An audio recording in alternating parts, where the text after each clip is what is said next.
Weekend Talks. Welcome back to the Deep Dive. Today, we're digging into something really important. We're looking at those subtle habits, the everyday things that can, well, quietly mess with our financial well-being. That's right. We've been going through material focused on habits that keep you poor. And honestly, some of the insights are quite eye-opening. Definitely.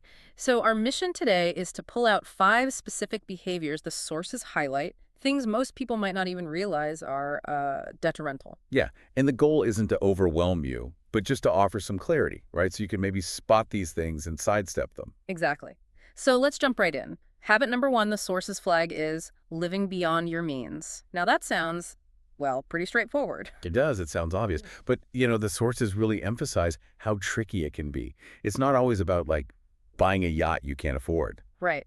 So what's the less obvious way this trips people up? It's often that lifestyle creep, Mm. Those small things, maybe a few extra subscriptions you forget about, or always getting the slightly nicer option. Oh, yeah. Those add up fast. They really do. And the material sort of frames it as digging your own financial grave, just one small scoop at a time. It prioritizes that immediate feeling over, long-term stability. Leads straight to debt. Which kind of flows perfectly into the second habit, the no savings habit. It's interesting because saving can feel almost counterintuitive sometimes, like a luxury. Totally. Especially when things feel tight already. But the sources draw a really stark line here. They say most people tend to save whatever happens to be left after they've done all their spending. Okay. Whereas financially stable people, they flip it. They spend what's left after they've saved. It's about saving the first priority, not an afterthought. So that 10% rule people talk about. Exactly. Aiming for at least 10% isn't just for emergencies, though that's huge. It's also about harnessing compounding, even with small amounts. Without that habit, the sources warn you're basically one emergency away from being broke. One unexpected bill away from disaster. Precisely. Any little hiccup can throw everything off track. Okay, so it's tough to save or stop overspending if you're kind of flying blind. Which brings us to habit 3. Basically, avoiding financial education.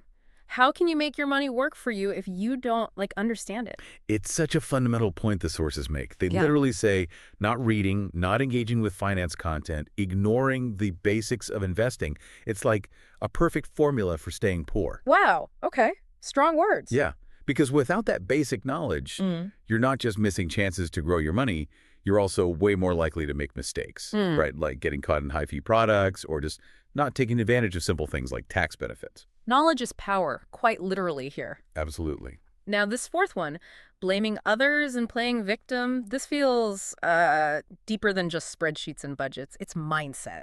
It really is. And it's a tricky one. The sources contrast what they call a poor mindset, Yeah. thinking like the system's rigged or I'm just unlucky or all rich people are dodgy, and with a growth mindset, which constantly asks, okay, what can I learn here? How do I improve? But isn't it fair to say sometimes the system is tough? How do the sources handle that? That's a really important point. It's not about denying that challenges or, systemic issues exist. It's about your response. Does the challenge paralyze you and lead to blame? Or does it fuel you to find a way forward, to learn, to adapt? That mindset, the sources argue, directly impacts your actions and ultimately your bank balance. Okay, that makes sense. It's about agency. Exactly. And the final habit, number 5, no long-term thinking. I mean, living for today, seizing the moment, it sounds appealing, right? It does. There's a definite appeal. But the sources are clear. Living only for today is fun but dangerous financially. They're dangerous. Because if you're not thinking, planning, even roughly, for the next 5 or 10 years financially, professionally, you just end up, as they put it, always running in circles. Reacting instead of building. Precisely. You're constantly putting out fires or just staying afloat, never really building momentum towards those bigger long-term goals. It requires some foresight, some strategy. Okay, so wrapping this up for you listening.